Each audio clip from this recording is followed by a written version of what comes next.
예. 우리가 누구인가 이걸 참 알고 지내는 것이 좋습니다. 내가 누구인지를 알아야 내가 무엇을 할 것인가가 결정이 되지요. 또 내가 어떻게 살아야 되는가도 이제 결정이 됩니다. 그래서 나는 누구인가, 이게 참 중요한, 인생에 있어서 중요한 물음이고, 또 그것을 어디에서 찾느냐, 이것도 참 중요한 문제입니다. 그래서 사람들은 나는 누구인가 라고 찾을 때 보통 자기 이제 조상들로부터 찾지요. 그래서 누구 무슨 김씨 집안이다, 박씨 집안이다, 최씨 집안이다, 이런 가문을 이제 생각하기도 하고, 고향을 생각하기도 하고, 또 자기가 나온 학교들을 이제 생각하기도 합니다. 그래서 과거에 내가 무슨 교육을 받았고 무엇을 알고 있느냐에 따라서 자기의 정체성을 이제 찾고 나는 무엇을 해야 되겠다, 이런 생각을 하지요. 네, 그게 어떻게 보면 자연스러운 것 같습니다. 그런데 이제 예수님 믿기 전에는 우리가 그런 것들이 중요하지요. 왜냐하면 우리의 이제 출발점이 이제 그 땅에 기초를 하고 있기 때문에 내가 이 땅에 태어난 것이 누구로부터 태어났고, 또 이 땅에서 무엇을 공급받았으며 이 땅에서 무엇을 위해서 살 것인가, 이제 그게 이제 우리가 갖고 있는 기본적인 생각입니다. 그러나 이제는 저와 여러분이 이 땅에 속한 자가 아니라 이제 하늘에 속한 자가 되었다라는 것이죠. 그래서 옛날 나는 예수님과 함께 십자가에 죽고 주님과 함께 부활하심으로 우리의 소속이 이제는 땅에 속한 자가 아니라 하늘에 속한 자가 되었다라는 겁니다. 그렇다고 해서 우리가 이 땅에 발을 짚고 안 밟고 사는 것은 아니죠. 이 땅에 발을 밟고 이 세상 사람들과 함께 살아가지만은 이제 소속이 하나님께 속한 자들이 되었다라는 것이죠. 다른 말로 하면 천국 백성이 되었고, 주님 안에 있는 자들이고, 또 하나님 자녀가 되었고, 하나님의 아들과 딸들이 되었고, 또 왕같은 제사장이 되었다라는 겁니다. 이것이 예수 믿음으로 우리에게 주어지는 이제 정체성이다라는 것이죠. 그런데 이것은 이제 그저 주어진 것이 아니라 하나님의 은혜로 이렇게 주어졌다라고 성경은 말씀하고 있습니다. 은혜가 무엇인가 라고 했을 때 받을 수 없는 자에게 귀한 것을 주는 것이 은혜죠. 이것이 이 은혜가 얼마나 큰가를 보여주고 있는 사람이 누구냐라고 했을 때 바로 바울입니다. 바울은 저와 여러분이 잘 아는 것처럼 예수 그리스도의 몸된 교회를 핍박했던 사람이죠. 아주 적극적으로 교회를 박해했던 사람입니다. 얼마만큼 열심히 있었는지 그 스데반 집사를 이제 죽이는 사람들이 바울의 발 앞에다가 겉옷을 놓아주지 않습니까? 우리가 지금 스데반을 죽이고 있는데 이 책임은 당신이지라 라는 겁니다. 그만큼 거기에 대해서도 바울은 당연히 내가 이 책임지겠다 하고 더 나아가서 적극적으로 도망가 있는 그리스도인들도 박해하기 위해서 그가 힘을 쓰다가 어떻게 됩니까? 다메섹 도상에서 예수님을 만나게 되죠. 부활하신 예수님을 만나게 되고 그가 변합니다. 그러니까 하나님께서 이제 그런 바울을 이제 부르셨다라는 겁니다. 그러니까 하나님 편에서 본다면 그가 걸어왔던 이 과거의 삶이다라는 것은 예수 그리스도와 또 하나님 나라의 원수된 그런 삶을 살았죠. 그런데 주께서 은혜를 베푸심으로 그런 자를 하나님의 자녀로 받아들입니다. 그리고 더 놀라운 것은 사도로 받아들이고 주님의 종으로서 이렇게 받아들이죠. 그래서 하나님을 나라를 대변하는 자로 이렇게 만들어 주십니다. 원수였던 그를 하나님의 대사로서 이렇게 사용하시는 것을 보게 되죠. 왜 그런 사람을 사용했는가라고 했을 때 하나님의 은혜가 무엇인지를 잘 전달할 수 있는 사람이 바로 바울이기 때문이죠. 죽어 마땅한 자를 하나님께서 살리실 뿐만 아니라 용서할 뿐만 아니라 더 귀한 곳으로 사용하고 있는 그런 하나님의 크신 은혜를 보여주는 이 정인이 바로 바울이다라는 것이죠. 그래서 하나님의 예수 그리스도의 종으로서 또 사도로 부르심을 받았는데 이것은 이제 정인의 삶이지 않습니까? 복음이 무엇인가라는 것을 자기가 경험한 것을 전달하는 그런 삶을 부르심을 받은 사람이 바로 바울이었다라는 겁니다. 그래서 정인이다라는 것은 자기가 경험한 것을 이야기하는 것이죠. 그래서 바울이 이제 복음을 전가하는데 이 복음은 먼저 바울이 경험한 겁니다. 나 같은 죄인, 악의 개수, 또 적극적으로 주님을 대적한 그를 하나님께서 부르시고 하나님 자녀 삼으시고 더 나아가 귀한 사도로 세워주신 하나님의 무한하신 그 사랑이 얼마나 큰지를 몸소 경험하고 이 사랑에 감동되어 그가 담대하게 나 같은 사람이 용서하시던데 어느 누가 용서받지 못하겠는가 이거죠. 나 같은 주님을 대적했던 원수를 용서하셨는데 이방인, 유대인 뿐만 아니라 땅끝까지 있는 모든 사람 어느 누구라도 다 주님은 용서하시고 당신을 귀한 하나님의 자녀로 왕같은 제사장으로 또 더 나아가서 그리스도의 정인으로 사용하실 것입니다. 내가 바로 그 표본입니다 라고 이야기할 수 있는 사람이 바울이다 라는 겁니다. 그래서 바울은 이제는 옛날에 그 정체성이다 라고 한다면 그가 뭐 랍비 교육을 받았고 바리새인 교육을 받았고 이렇게 뭐 하는 세상에서 뛰어난 교육을 받은 이런 것들은 옛날에 있어서는 참 중요한 거죠. 그래서 세상에서 인정받고 또 높은 지위를 차지하는 데 있어서 정말 중요한 겁니다. 그의 재산도 그렇고 또 그의 가문도 그렇고 이런 것들은 참 중요하죠. 그러나 하늘에 속한 자가 되니 이 땅에 있던 것들은 다 분토와 같이 여긴다고 그가 이야기를 하는 겁니다. 그래서 그가 하나님의 백성으로 이제 살아감에 있어서 이 땅의 것들은 중요하지 않더라라는 겁니다. 그렇다고 해서 뭐 아무것도 아니다 뭐 그 말이 아니죠. 비교 가치에 있어서 비교가 되지 않더라라는 겁니다. 그리고 하나님 나라를 증거함에 있어서 그것은 도움이 되지 않더라라는 겁니다. 뭐 도움이 안 돼요. 바울이 그래도 뭐 옛날에 배운 게 있으니까 글도 쓰고 논리적으로 이야기하고 그렇게 아니니까 하지 않습니까? 물론 그렇습니다. 그가 배운 것을 하나님께서 사용하시죠. 그러나 그가 배운 것을 가지고 하나님 나라를 본질적으로 증거할 수는 없습니다. 하나님 나라는 성령의 역사와 또 하나님께서 역사해야만이 이것을 알 수 있고 또 증거될 수 있죠. 그래서 우리가 배우고 익힌 것들을 갖다가 사용하는 도구로 사용할 수 있지만은 근본적으로 그것을 능력이 나타나게 되고 또 사람을 변화시키는 역사는 하나님께 있다라는 겁니다. 이것은 지금도 우리가 잘 알 수 있죠. 신학을 배우고 목사가 돼야 전도자입니까? 아니죠. 어떻게 보면 예수 믿고 할머니들이 전도자 잘 하시잖아요. 권사님들이 성경은 잘 논리적으로 설명하지 못하지만 아이고 교회 한번 나와라 예수 믿고 좋더라 라는 그 고백이 사람의 마음을 변화시킵니다. 그리고 옛날에는 뭐 죽을 상을 하고 다니다가 예수 믿고 얼굴이 훤해진 사람들이 있죠. 네 왜 얼굴이 좋아하더니 나 예수 믿는다 그래서 교회 다닌다 그런 산증인이죠. 그런 간단한 고백들이 어떻게 보면 심령을 더 울리게 되고 또 그들이 정말 뭔가 있구나 그렇게 이야기하죠. 그래서 예수 그리스도의 정인된다라는 것은 이 하나님의 은혜 받은 자가 은혜의 고백을 함으로써 전달되고 증거되는 것이죠. 그래서 복음을 이제 논리적으로 잘 설명하는 것도 필요합니다. 믿고 나서 내가 무엇을 믿고 있고 또 어떻게 살아야 되고 이렇구나라는 은혜를 더하는 방법으로 우리가 가르치면 반드시 필요하죠. 교육이 필요합니다. 그러나 근본적으로 이 사람을 변화시키는 것은 우리의 이 셋째 해외에 있는 것이 아니라 하나님의 능력이 있다라는 겁니다. 그래서 어느 누구나 이 하나님을 만나고 아는 사람은 다 정인으로 살 수 있습니다. 왜 경험이 있으니까. 내가 좀 본 게 있으니까. 내가 맛본 게 있으니까. 내가 느낀 게 있으니까. 내 느낌은 그대로 이야기하면 되는 겁니다. 뭐 틀린 게 아니에요. 다를 수는 있지만 틀린 것은 아니다. 물론 틀린 것도 있겠죠. 틀린 경우는 뭡니까? 근데 이단들이 가르치는 그런 것들은 틀리겠죠.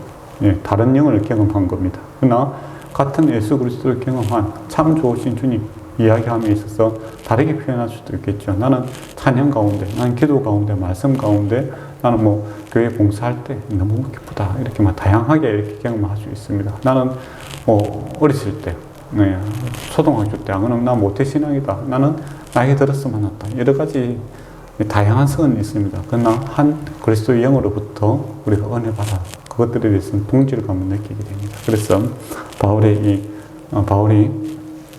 하나님의 은혜로 이 사도가 되었던 이 은혜의 받을 수 없는 자에게 주신 그 놀라운 은혜에 대해서 이야기할 때 우리가 정말 나도 참 주님 앞에 죄인이고 참 하나님께서 은혜를 베풀어 주셨다라는 것을 우리가 알 수 있는 것이죠. 그게 하나님께서 은혜 베풀어 주시기 때문에 깨어질 수 있는 겁니다. 이거는 이승의 빛으로 우리가 알 수 있는 게 아니에요. 그러니까 밝은 빛으로 햇빛을 믿는 자는 믿지 않는 자에게 다 주시는 것이죠. 그와 같이 밝혀주시는 것이 이승의 빛입니다. 그걸 써가지고는 성경을 다 알 수 없다라는 겁니다. 그냥 국문학을 나왔다 해서 성경을 읽고 나서 예수 믿는 것은 아니다. 또 히브리하고 헬라어로 되어 있죠. 그 원어에 능통한 사람이 읽더라도 하나님이 예수 그리스도께서 성령께서 계시해 주시지 않으면 성경은 그냥 하나의 이야기로 받아들이지 그것을 나의 목숨을 생명을 삼고 내 목숨을 거는 일은 없더라라는 겁니다. 그래서 우리 성막 안에 보면 촛대가 있지 않습니까? 이게 보면 올리브유가 감람유에 의해서 불이 켜져서 그것을 밝히고 있는 것을 보게 됩니다. 즉 성령의 조명하심, 이렇게 성령이 계시하셔야만이 우리가 예수 그리스도와 하나님에 대해서 바로 알 수 있고 또 바로 맛볼 수 있는 그렇게 된다라는 것이죠. 그래서 주님의 역사하심이 반드시 있습니다. 이렇게 보면 이제 어떻게 보면 낙심이 되기도 하고 어떻게 보면 큰 소망이 되기도 합니다. 어떻게 낙심되냐면 내가 할 수 없구나 하는 측면에 있어서는 참 깝깝하지요. 하나님을 예수 그리스도 하나님을 증거함에 있어서 내가 뭔가 우리가 인간적인 것들을 가지고 뭔가를 할 수 없구나. 아무리 많이 배운 사람이라도 그건 감당이 안 됩니다. 바울이 대표적인 예는 아닙니까? 얼마나 성경을 많이 팠습니까? 그래서 그 무리 중에서 가장 똑똑한 사람에 속하죠. 그러나 그 똑똑함을 가지고 예수님을 갖다가 핍박하고 박해하지 않습니까? 성경을 읽더라도 몰랐다라는 겁니다. 근데 살아계신 주님이 찾아왔을 때 그가 새로운 관점이 생기죠. 성경을 예수 그리스도의 이야기구나.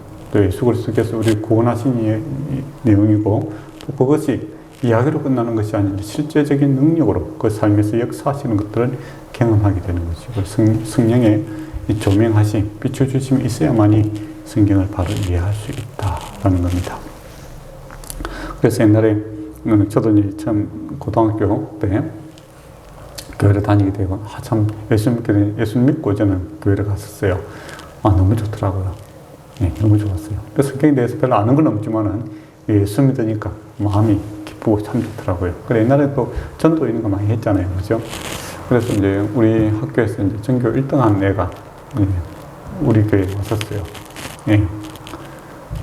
제가 전도한 건 아니고 다른 친구가 전도해서 왔는데 다 마치고 나서 나한테 물어보더라고요.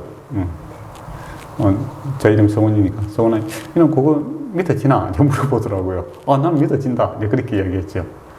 나는 그 애는 이제 이야기가 난 도저히 안 믿어진다. 이제 그렇게 이야기하더라고요. 왜 이걸 믿는지 모르겠다 하면서 이제 다음부터 교회 안 오겠다. 이제 그렇게 이야기하고 하더라고요. 그래서 참 IQ로 본다면 똑똑한 애예요. 똑똑하죠. 똑똑하지만은 그 똑똑함으로 해하나님을 알 수 없다. 그렇죠. 지금은 믿고 있는지 안 믿고 있는지 모르겠어요. 또 하나님께서 때가 있더라고요. 고등학교 때 불교 해당하던 애가 갑자기 테니스장에서 만났는데 요새 이제 선교사 준비하고 있다고, 불교 선교사 말고 기독교 선교사 준비하고 있다고 그렇게 이야기하는 경우도 있고, 그러니까 하나님 때에 하나님께서 조명하심이 있어요.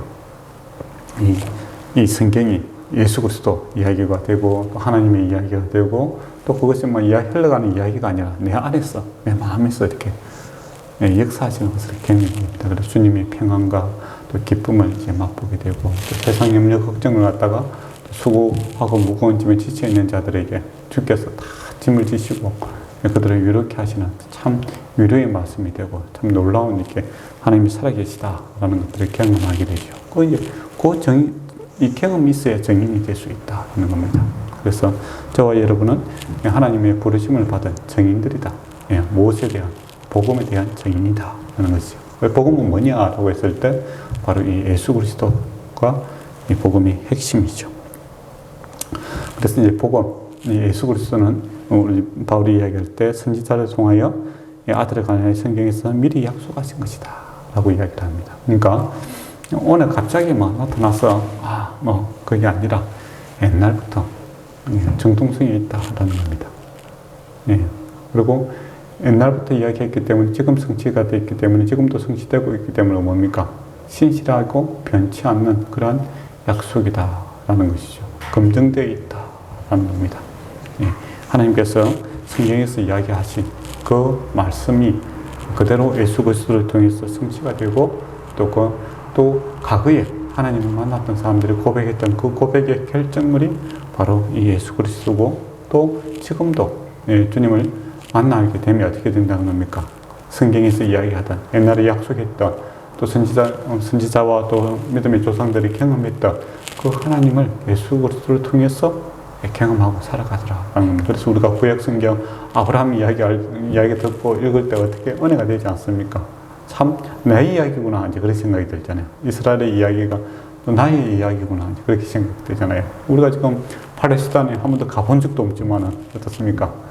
예, 성경을 읽을 때 아브라함의 이야기가 나의 이야기고 이삭의 이야기가 나의 이야기고 우리의 이야기가 되고 또 그 하나님이 나의 하나님이다 우리가 고백하며 나가게 되는 것이죠. 그래서 이 예수 그리스도를 통해서 성경에 있는 모든 약속들이 내 이야기가 되는 것이죠.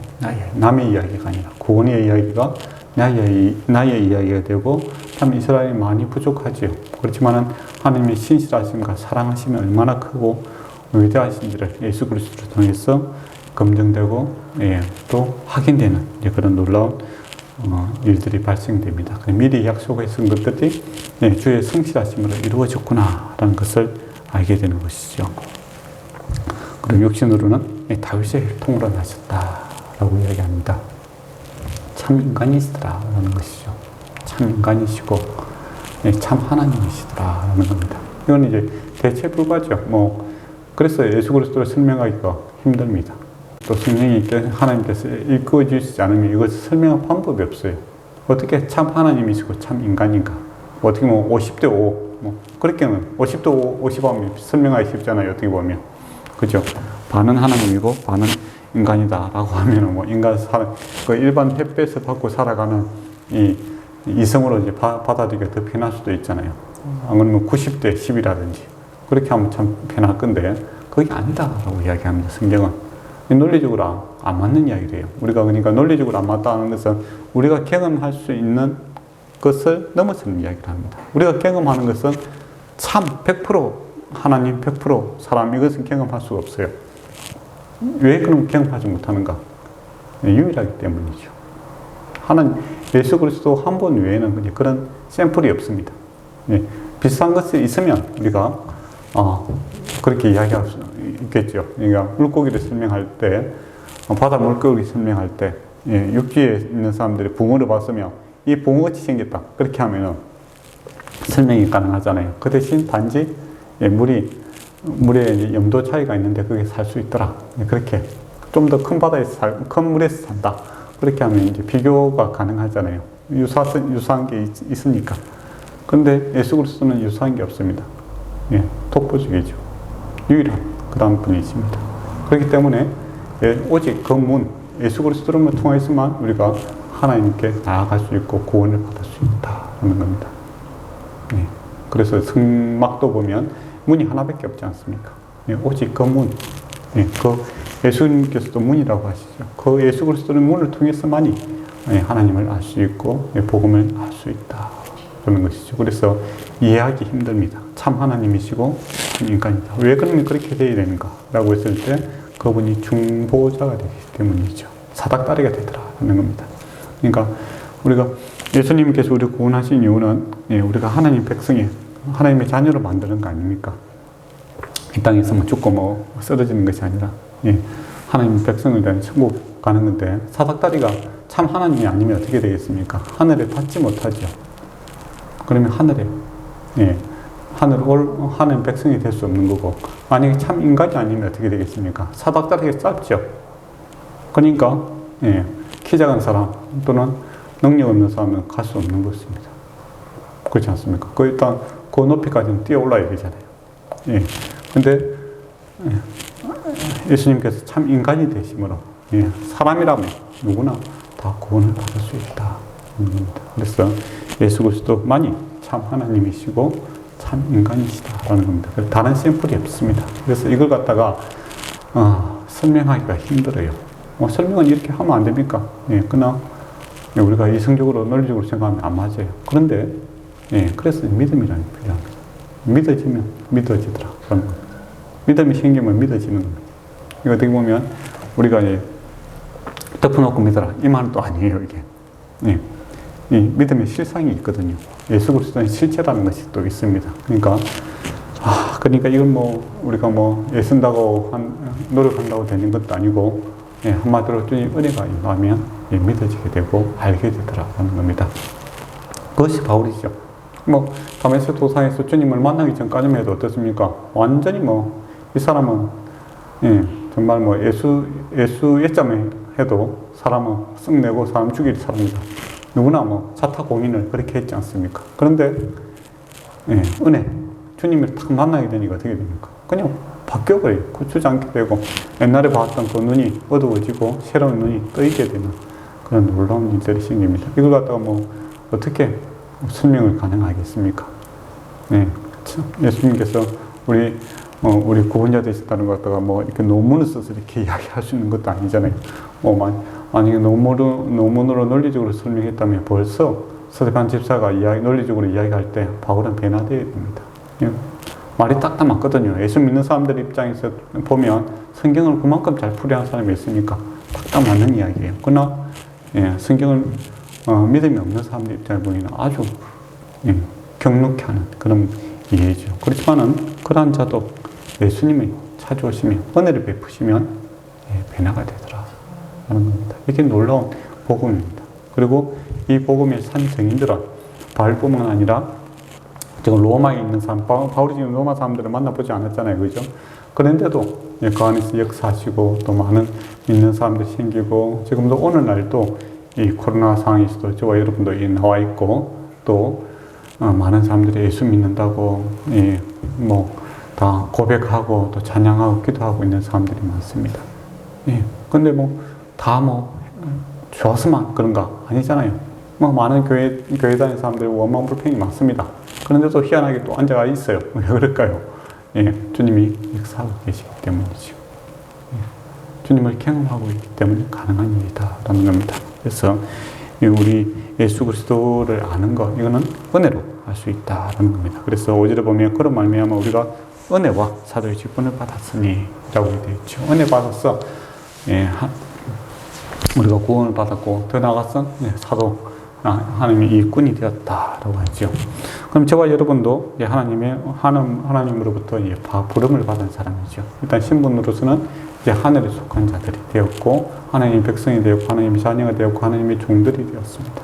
그리고 하나님의 아들들이 되었죠. 그래서 사도는 아니지만은 우리가 일꾼으로 부름받은 것은 정확합니다.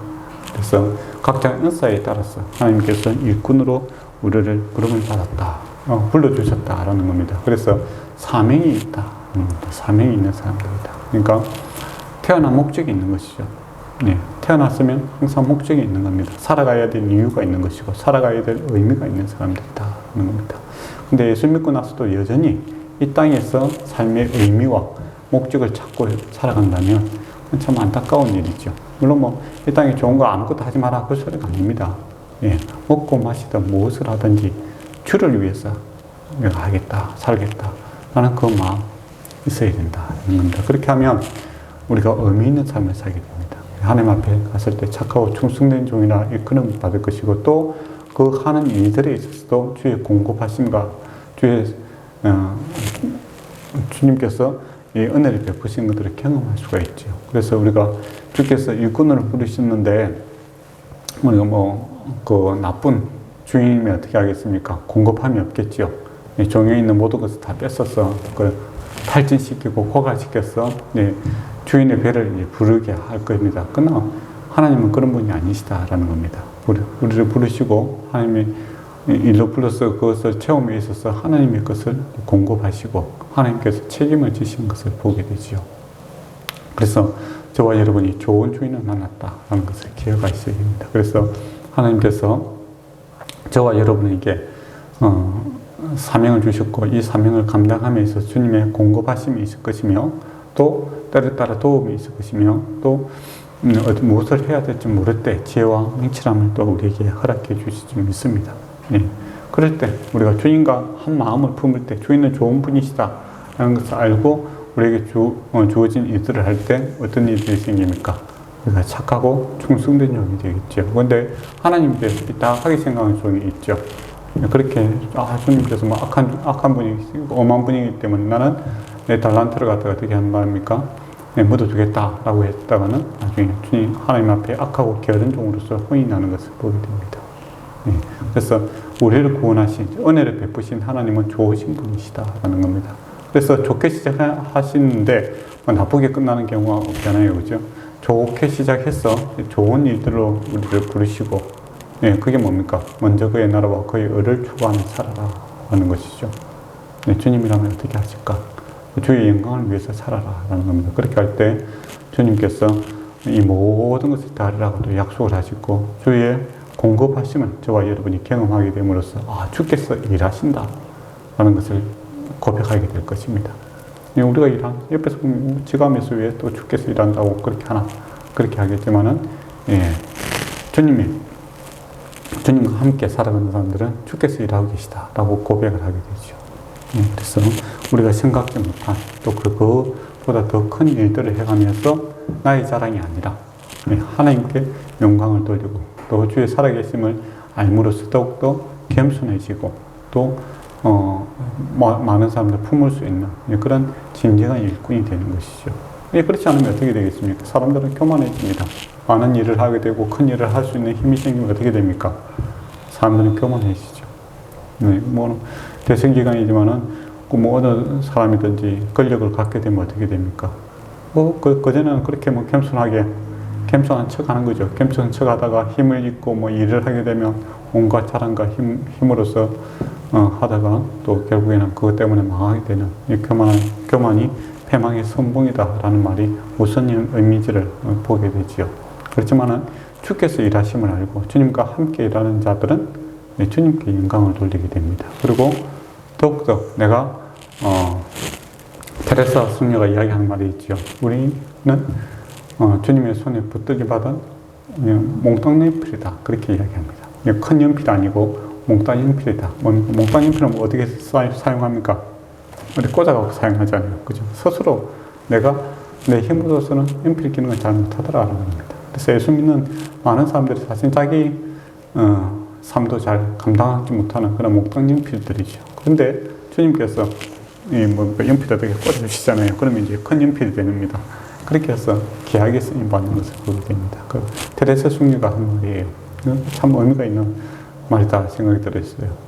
자기를 갖다 몽땅 연필로 이렇게 비유하더라고요. 그러니까 테레사 숙녀도 가만히 생각해 지 힘으로 살아가면 어떻게 되겠습니까? 하루 세 끼 밥 먹기도 힘든 능력으로 살아갈 수 있는 사람일 수도 있는 거죠. 안 그렇습니까? 그런 착한 성품에 또 수도원에서만 살았으면 만약에 세상에 내놓으면 참 살기 힘들어요. 그렇지만은 그는 주님의 손에 붙들림 받아서 주님께 기움을 받음으로써 세상 많은 사람보다 더 크고 위대하고 또 오고 가는 사람들에게 많은 감동을 주는 일들을 하게 되지 않습니까? 그러니까 주님의 손에 붙들어 있다. 이게 중요하죠. 그래서 저와 여러분도 똑같습니다. 저와 여러분도 새끼 밥 먹고 살기가 만만치 않는 그런 사람들입니다. 이스라엘 백성도 그렇잖아요. 광야에서 밥 먹고 살기 못하는 하늘에 공급하심을 받고 살아가는 자들이죠. 그런데 주께서 큰 것을 요구합니다. 가나안 땅을 정복하고 우리에게는 뭡니까? 먼저 그의 나라와 그의 의를 구하라.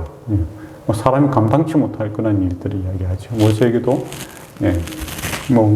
양이나 치고 있고 지양도 아니고 자기 장인양 치는 사람이죠. 그러고 보면 세상에서 보면 참 능력 없는 사람이죠. 그렇지 않습니까? 장인 집에 와서 이렇게 양이나 치고 여러분이 있다고 생각해봐요. 일꾼으로 있다고 하는 그런 사람이 이게 이스라엘 민족을 갖다가 구원하는 일에 그리고 그들을 예배케 하는 일에 부름을 받았다라고 했을 때 감당이 안 되는 거죠. 자기도 감당이 안 되고 남한테 이야기하기도 쑥스러운 이야기입니다. 다 저와 여러분은 다 몽땅 연필이죠. 스스로의 것도 기록할 수 없는 그런 부족한 자들입니다. 그러나 주의 장중에 붙들림 받고 먼저 그의 나라와 그의 의를 구하라 하는 이 사명이 있을 때 어떤 일이 됩니까? 주께서 일하시는 것들을 경험하게 될 것입니다. 그래서 나도 찬양하게 되고 여러분도 찬양하게 되고 또 함께 기뻐할 수 있는 그런 놀라운 구원의 산 증인이 되어 살아가는 것이 바로 예수 믿는 사람들의 모습이더라라는 겁니다. 네, 말씀을 정리하도록 하겠습니다. 저와 여러분이 은혜로 부르심을 받고 은혜로 하나님의 자녀가 되었고 예수 그리스도의 산 증인이 되었다라는 겁니다. 그래서 우리는 그저 살아가는 것이 아니라 하나님의 나라를 위해서 살아가야 되는 그러한 증인의 삶이 우리에게 주어져 있다라는 겁니다. 그런데 우리의 한계는 뭡니까? 다 몽땅연필이더라라는 겁니다. 그렇지만은 몽땅연필이 중요한 것이 아니라 누구의 손에 붙들림 받고 있느냐가 중요한 것이죠. 주님의 손에 붙들림 받음으로써 우리는 주님의 나라를 그려가는 또 만들어가는 기록하는 그런 산증인 삶 멋있는 삶이 우리에게 주어져 있다라는 것을 기억하시고 소망 가운데 살아가기를 축원합니다. 기도하도록 하겠습니다.